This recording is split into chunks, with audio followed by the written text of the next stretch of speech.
Skid Row is a debut studio album by American heavy metal band Skid Row, released on January 24th, 1989 by Atlantic Records.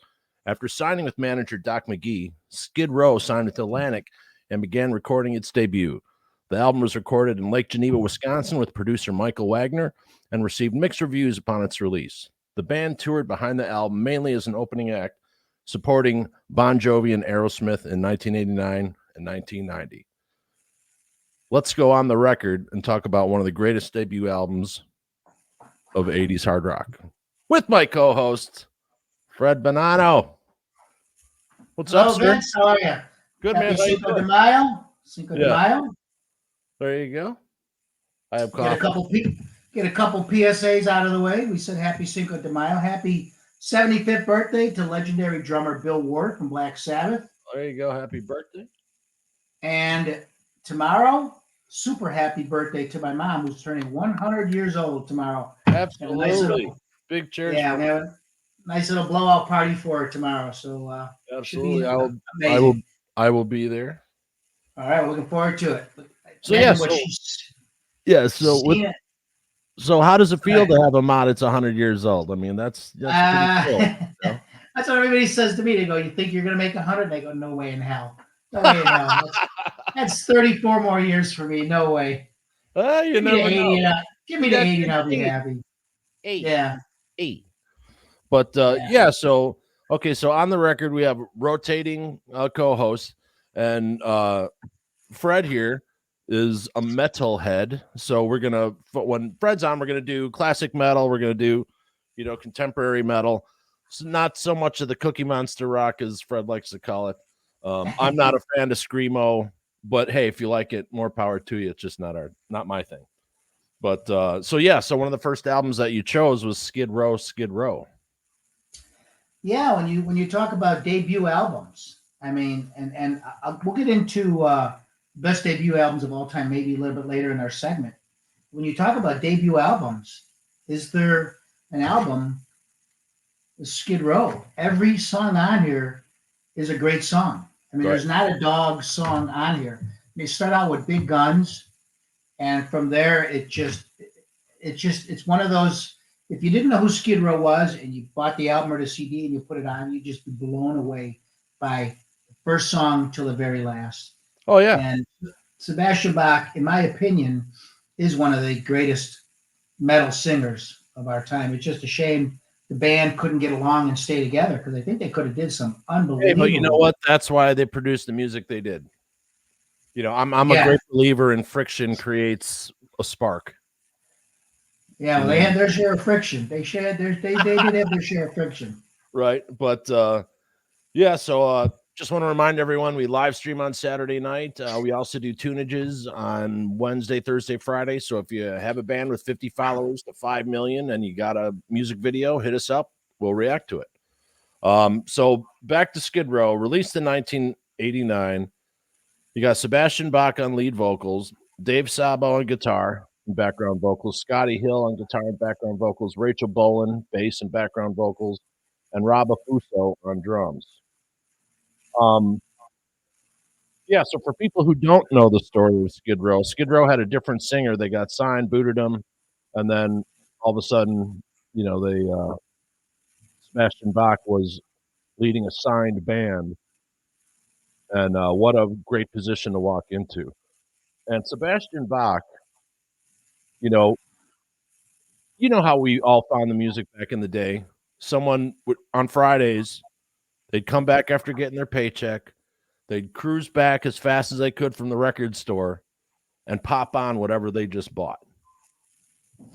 Whether it be a CD, a tape, or whatever. If it was a tape, at least you could listen to it on the way back of the car. They didn't have car CD players yet, But, when you literally the first 2 seconds of this album, you're like, what is that? Like, they hook you right from the get-go. They weren't messing around. They punched you right in the teeth. And, from doing tunages and I'm looking for new music, I get it that every song is its own thing, but if you're not hearing a vocal and you don't kick into the song for a minute and a half, you're going to get 3% of the people who are going to love your song. They just didn't want to, sometimes I'm like, would you cut the Dude, you could lose 45 seconds of that song and no one would know. Like, Absolutely. especially like if it's the first song you're putting out, you got to hook people's attention right away. And of course, every genre is different, but with metal and hard rock, you want to hear the singer up front. You don't want to wait 3 minutes until you hear the first note. You know what I mean? Yeah, and as a lead singer wannabe, I would love to front the band. It's all about the lead singer to me. And Sebastian Bach is got everything a lead singer should be. I mean, he's a pretty boy. You can't deny the fact that he was a good-looking guy with the long, flowing blonde hair and the good looks. And then when he starts belting out his song, it grabs you by the it just grabs you and you say this is Well, phenomenal. see, he had a And few things going for him. One, he was a monster. He was 6'5", so the dude was huge. You know what I mean? Huge presence on stage. He had the long, straight hair. He had the David Lee Roth kind of, tit for tat, tick top. The scatting interviews. But what he had differently, he had a trained voice. I mean, when you listen to him, that's why he stood out so much. There was never not a clear vocal line, no matter how hard it was or how high he was singing, or whatever kind of rasp he put it. You always heard the enunciation of the lyric. And a lot of times back then, things were so overprocessed, you didn't hear that all the time. So I think right. that's what kind of made him stand out on the vocal. And of course, all the girls wanted to sleep with them. That's not a bad problem to have when you're a lead singer in a band. Yeah, maybe that's why I want to be a lead singer. I don't know, but Right. and I went back and I looked at some of the reviews from the album when it first came out. I googled back to when it came out back in '89, and everybody referred to Skid Row. Maybe you'll back me on this or disagree with me, Vince, as glam rock, and I never really put them in the glam rock category. No, they were musicians. I mean, Yeah, they were not, excuse me, they weren't, when I think of hair band, I think of Poison and although, whatever, if they had two X's in the band name and, it's like, there was a derivative of a derivative. And Skid Row, I mean, they'd still kick your ass. Like they'd have no problem jumping off stage and kicking your ass. You know what I mean? which Sebastian did, unfortunately. But yeah, and they were street guys. yeah, right? I just never classified them as glam rock, like you said, Poison. Yeah, Warrant. I think they were like in the last few. There was a few bands there at that time, like Tora Tora, Dangerous Toys. There was a few bands there that, man, if the Depression music didn't kick in, we would have had our new Van Halen, Aerosmith, and Kiss. Just as far as pure music guys. But Kurt Cobain came along and changed everything. Yeah, thank you, Kurt. But right. But Big Guns, great cruising song, Windows Down. Sabo comes in with a new vocal mix made for the time, and great songwriting, and perfect choice for the opening of the album. Because every song, like Van Halen 1, is a great tune. You know what I mean? I think the only other album, I kind of look at it as a first album and the second incarnation of a band, is Back in Black. If that would have been their first album, that would have been the best debut album of all time, ahead of Van Halen 1. Well, that's a hell of a statement. Yeah, I guess you can't put them in a debut album because the second coming of AC/DC. But yeah, that's a good point. It was a kick-ass album, right? Absolutely. And Skid Row, Edgar Winter had a band in the early 70s, late 60s called Skid Row. So they had to do a little bit of, I think they had to write a check or so. No, I didn't know that. I did not know that. And Edgar Winter, thank you, sir, for commenting, giving us a thumbs up. That made my day. Thank you, Edgar. What's that? Thank you, Edgar. Absolutely. I'd like to have him on. Track 2, Sweet Little Sister. Great phrasing in the lyrics and clear. high octane riffs. The one of the few other people, like at the time, who did we have that sang clear? We had Don Dokken, we had Jeff Tate, we had this dude, we had the dude from Grim Reaper. You know, Oh, there was he just passed away, unfortunately. yeah, Steve Garrett. yeah, Steve Grammett. Yeah, he just passed away. Yeah, and they all had clear. I wanted to hear the lyric because I was a singer. So you know, singing to this album, you know, you if I always tell people like, hey, I'm gonna start not singing this, that, and the other, and I'd be like, dude, take this album and learn it. Just sing it in your bedroom, sing it in your car, whatever, sing it in the bathroom. But if you can sing this album, you're gonna rock, man, because it's got all different types of vocal impressions. You know, you've got falsetto, you've got a ton of vibrato in the way it hits head, chest, throat. You've got all these different, you know, rasps and burns. And so, you know, coming right out of the, I mean, he was, and the fact that they found him at John Bon Jovi's cousin's wedding, he was singing at a wedding for John Bon Jovi's cousin or something. And Bon Jovi's parents basically tipped off John to this dude, to Sebastian Bach, and that's how he wound up making the connection to Skid Row. And yeah, that's what I looked researched that too and found out he was singing at a rock photographer's wedding. yeah, And the parents, because I did not know that Sabo and Bon Jovi were childhood friends. yeah, and they made a promise to each other that if one of them makes it, yeah, you know, make sure they let the other help the other ones out. So and they both made it. well, yeah, you know, of course, John, you know, they didn't really make that much money off the first couple albums back then because John was getting the lion's share. But that's what happens when you bring someone in and you're the guy. You know what I mean? Yeah, I think they're just so happy to get a record deal. They don't even realize how little money they make those first for seven sure. albums. Yeah, like there's one sentence I've never heard any of my friends who are huge metalheads who've seen Skid Row. I've never heard them say that concert sucked. Never. Yeah. You know, they're always like, holy shit, you know. And all great players. Every song on it, Can't Stand the Heartache, you know, great vocal warm-up song because it's got all there's a lot of little different toys and mixes of vocal runs, speed of delivery, type of delivery, and vocal control in this song. And that's one of my favorites on here. When I re-listened to the album the other day, I tried to say which is my favorite song on the album, and I couldn't come up with a favorite song because they're all great songs. I think I want to say the first song I heard off this album was probably 18 in Life. I don't even remember. It was either that or Youth Gone Wild. Either one I heard, and it hooked me to the band and the album. But every song on here is just a kick-ass song. There's not a bad song on this album. Yeah, there's no and lyrically they have some great. You know, it's not Shakespeare. It's not Shakespeare, but I mean, like in Sweet Little Sister, I love the line. She's Mona Lisa with a new tattoo. I don't know why I love that line. Making headlines in the back of her car. That's rock and roll. That's what that said. That's rock and roll. Right. And I love lyrics like that. You know, stiletto heels and a candy cane.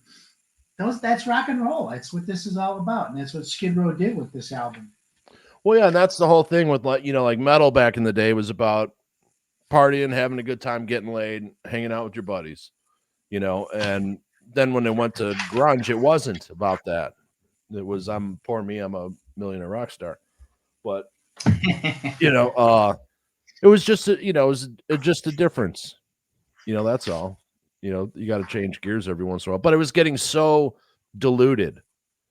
And they clumped Skid Row in it because they're last of the real talented songwriting bands. I mean, their songwriting is really good. You know, and their new album's pretty kick-ass if you haven't heard it. Check it out. I have not. I haven't checked it out yet. I saw Skid Row last year, the year before, the Arcada, and they were phenomenal. And I saw Sebastian a couple times. Yeah. And Sebastian's he's a monster on stage, like you said. He's larger than life on stage. He's just fantastic, and yeah, you just don't get him. I mean, I've come up with my list of the four singers that I would put in. There you are There with he is. Sabo.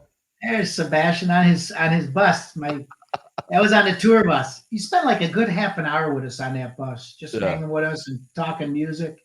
It was so cool. It was so cool. He signed everything and just talked. And he was a great guy. Great guy.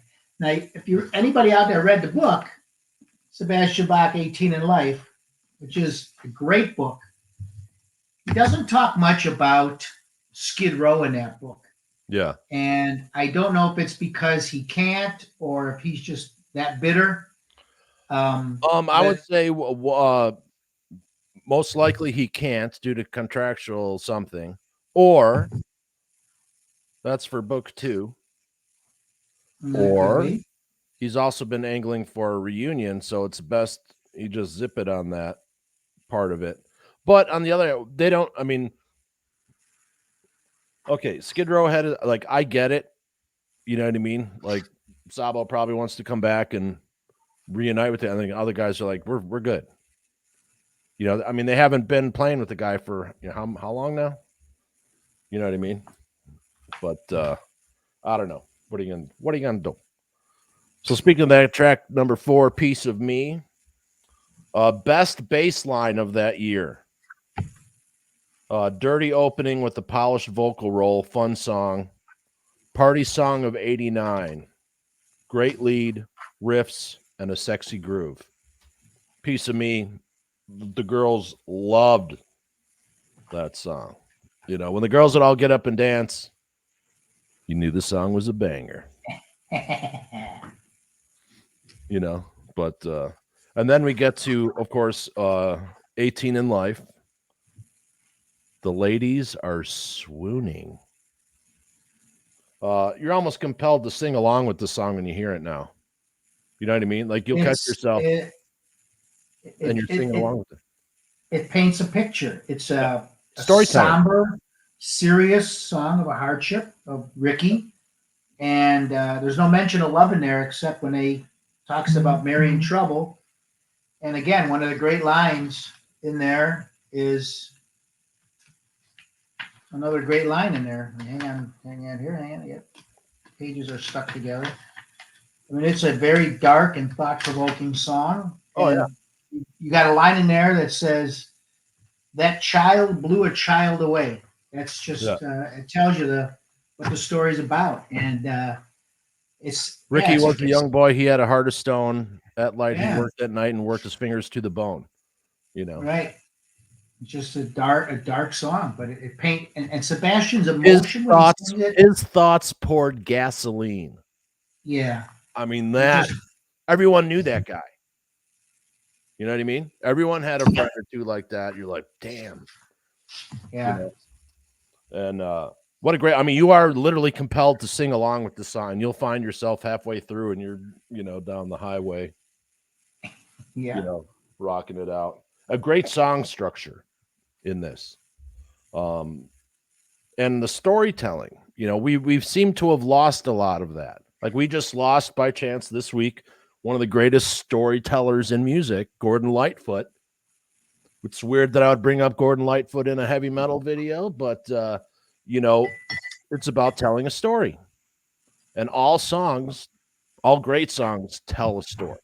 You know what I mean? And they proved that they were really good at this right off the bat. This usually takes a long time to develop. As artists, But yeah, and singing rasp at its best and only peppered in there, and great melody and great high notes, man. Sebastian Bach is no slouch. That is for sure. And then we switch gears right into Rattlesnake Shake. I love the lyrics to this song and the tongue twisting opener phrasing. He's really good at ratty tat tat kind of David Lee Roth style Van Halen lyrics. You know what I mean? Hard edit going into the guitar solo. It's the only It's the only negative thing I have to say about the album, and it's not a big deal. It's just an editing choice. Probably in the remix they fixed it, but there's a hard punch in when he did the guitar solo, and I can hear it from the production standpoint. Save the DLR banter with the Steven Tyler Yagao in there. So he's emulating the guys that he loved in his own way, and at the time, Sebastian Bach. Every time you turned on the TV, you saw him 3 times. He was everywhere. You know what I mean? So they were no slouch of marketing. They were constantly busy, and I'm sure dealing with the alcohol and other activities that go along with being a rock star. They were huge. They were like Bon Jovi mixed with Motley Crue. You know what I mean? Like there was Bon Jovi, and then Skid Row had some dirt and grime to it. Like they did come from an alley. John came from the front, main bar, whatever. You know what I'm saying? Like absolutely. Skid Row is right next to the dumpster. But but Bon Jovi came from middle class, and Skid Row came from Skid Row. So that's what they sang about. And then here we go to their monster song, Youth Gone Wild.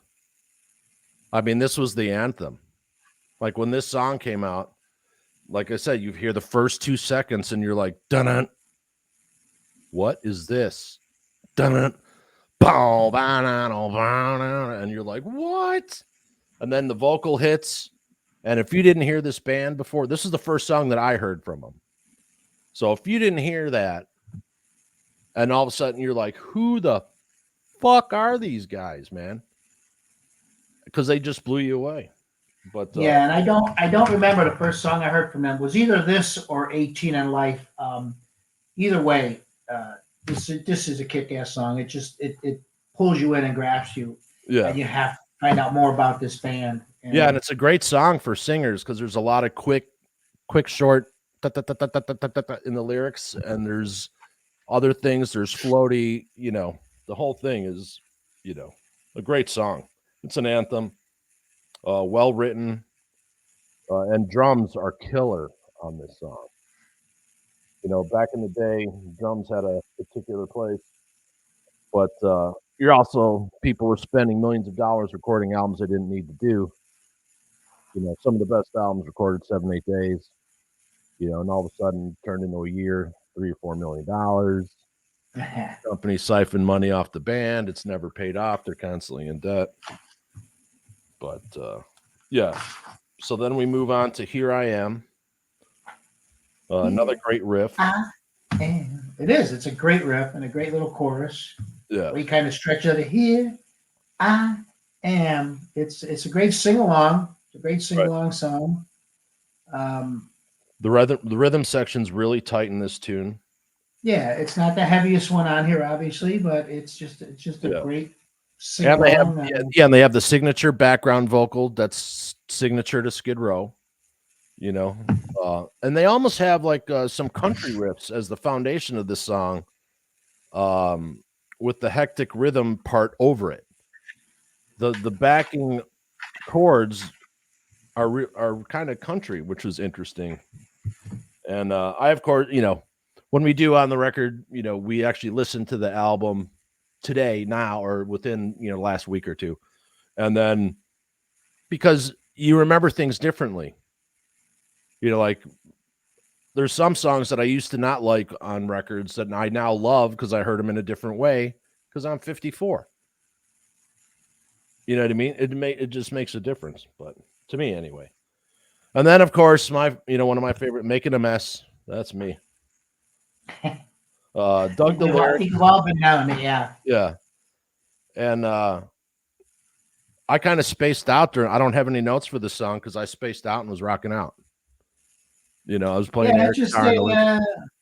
Just a nice, fast, loud song, and I guess it's a perfect Saturday night song.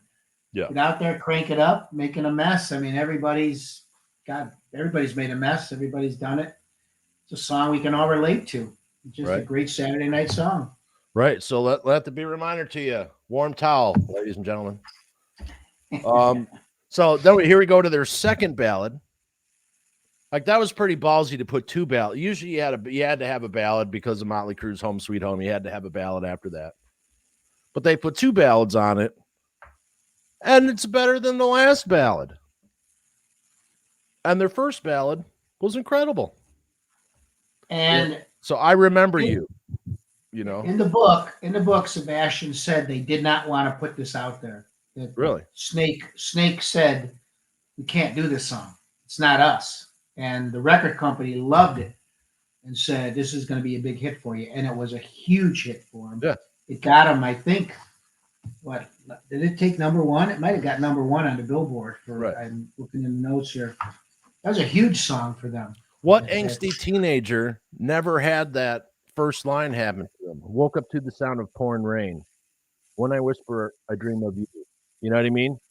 Mm-hmm. Dude, great lyrics. Yeah, it's a beautiful song, and every headbanger out there is gonna like it. It's another. Can't say you don't like it. Yeah, and it's another song that you're compelled to sing. I call it the Ballad of Ballads. The emoting on this, you can see Sebastian Bach's, or you can hear Sebastian Bach's talent for acting. He's playing a character in this song. And then when he went on to do Broadway and stuff, it totally makes sense. But this song, I think this song, I Remember You, is probably, it's got to be in the top 100 songs of the last 100 years. It's just to itself. It's not watered down. It's taken seriously. Music's great. The production's great. It doesn't take you back. It doesn't sound like it was recorded 40 years ago. And, I Remember You. Now we're all getting older and losing people. So it kind of puts a different meaning as we get older, but and I love the song. It's a great song. It bothers me sometimes when I talk to people and I relate this to Queensryche and Silent Lucidity. Right. When I mention Queensryche to people, they go, "Oh yeah, they did Silent Lucidity. Well, what about their other stuff?"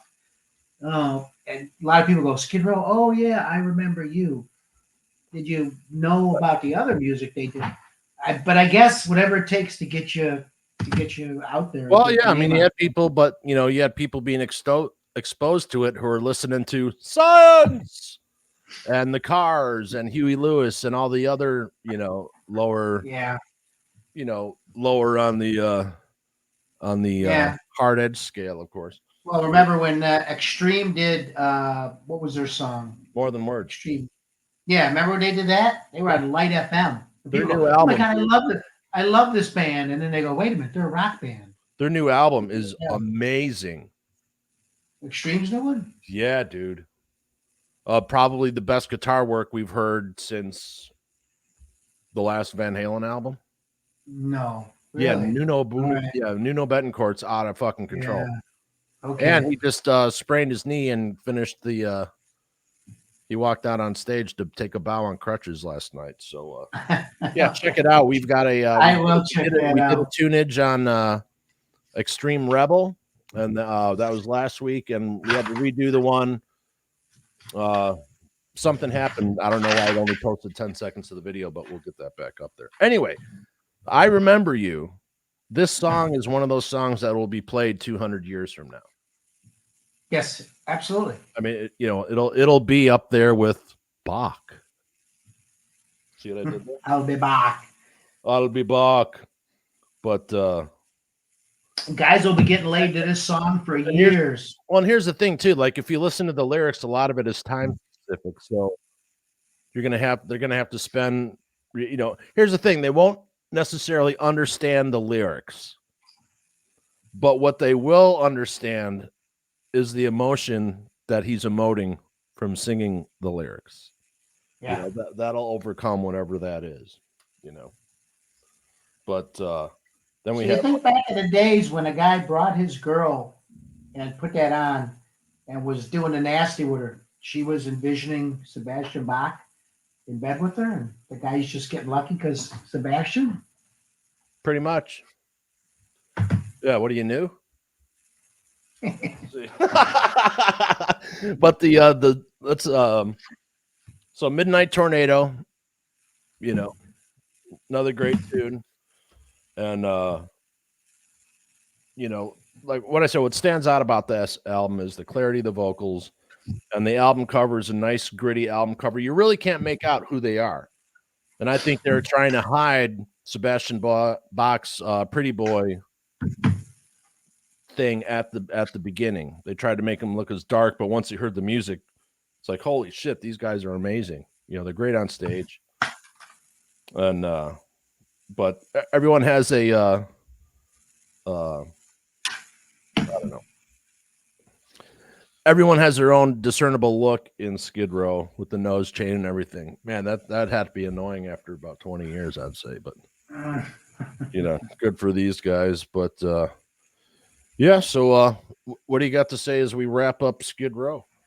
Well, what I found interesting was I went back. I think I told you, look back at some of the um, reviews on this album back in the when it came out in '89, and here's a couple that I thought were very interesting. Spin's Eric Davis said Skid Row was slightly different from contemporary albums by Warrant and Great White because it contained less fake guttural narratives of sluts and bad boys.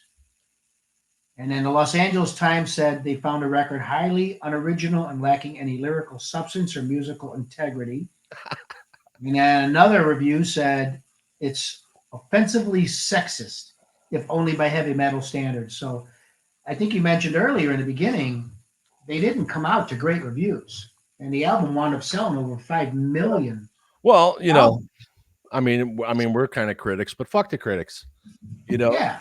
like they don't, you know, most of the music critics back then, one, why are you giving this album to someone whose favorite band is the Cars or Oingo Boingo? They're not gonna fucking, you know. And then they're like, oh, da, da, da, just like the idiots in charge of the Rock and Roll Hall of Fame, whatever that is. But anyway, that's for another day. Yeah. So, Skid Row. And we're going to try something new with this one. We're actually going to do a on the record extra, and me and Fred are going to react to Youth Gone Wild. So go and check that out as well. Go check out Saturday's show, and Tunage is on every Wednesday, Thursday, Friday.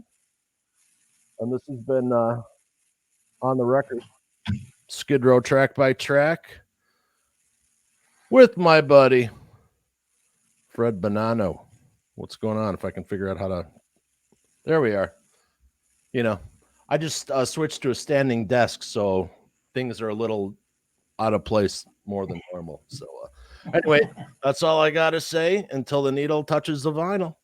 See you next time. Fred, thank you, brother. Rock on, everybody. Take care, Vince. Absolutely. Take care, guys, and we'll see you next time.